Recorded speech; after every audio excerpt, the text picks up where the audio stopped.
जरा सोचिए, अगर कोई आपके व्हाट्सएप को रिप्लाई नहीं कर रहा है तो शायद आप कभी उनको सिर्फ उनका अटेंशन पाने के लिए क्या कहेंगे कि यार I have something to tell you.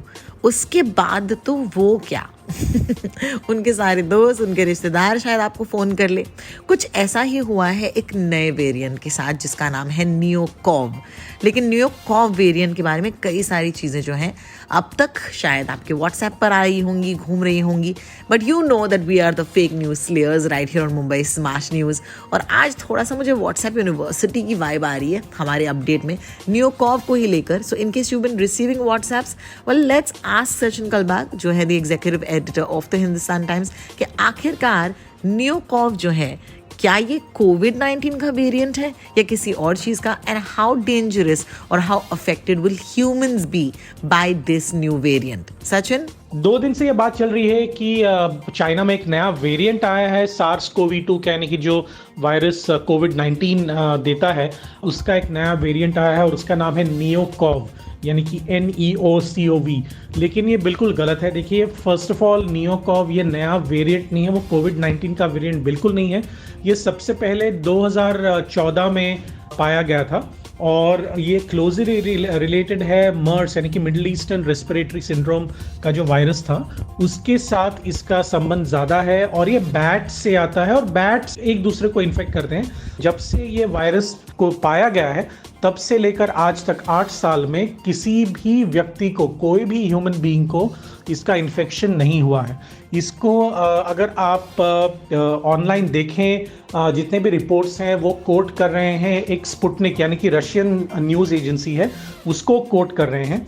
और उसमें भी जो ओरिजिनल न्यूज़ रिपोर्ट है उसमें भी ऐसा कभी नहीं कहा गया है कि इसमें ह्यूमंस को यानी कि कोई भी व्यक्ति को इसमें इन्फेक्शन हो सकता है।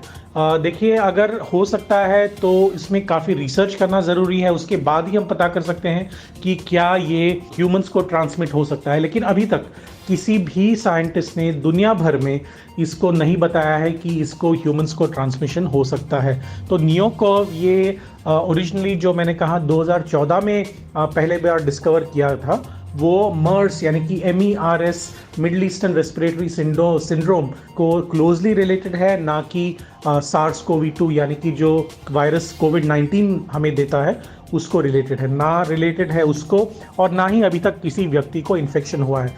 तो आप प्लीज़ कृपया डरे नहीं। नियोकॉव एक वायरस का वेरिएंट ज़रूर है लेकिन उसमें ह्यूमन बीइंग्स को यानी कि व्यक्तियों को कोई भी डरने की अभी तक तो कोई बात नहीं है। चलिए जी, दूध का दूध पानी का पानी। तो अगर कोई आपको ये व्हाट्सएप्स भेज रहे हैं या फिर बिना वेरिफिकेशन के सोर्सेज आपको न्यूज़ भी दे रहे हैं, ज़रा अपने आप से पूछिए कि वो आपका क्या चाहते हैं, वक्त, अटेंशन या फिर आपके शेयर्स और कमेंट्स और आपके लाइक्स।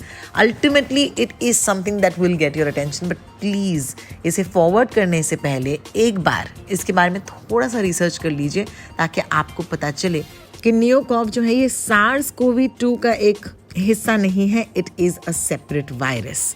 फिलहाल के लिए, in case you have any more questions about NeoCoV, don't forget इस हफ्ते के व्हाट्सएप यूनिवर्सिटी के एपिसोड पर we will be discussing this in detail, so do tune in to that. But फिलहाल के लिए if you have any questions you can find us at Twitter या Instagram. मैं हूँ Rotalks, that's ROTALKS, and Sachin Kalbag is Sachin Kalbag on Twitter. This was a Hindustan Times production brought to you by HT Smartcast. HT Smartcast.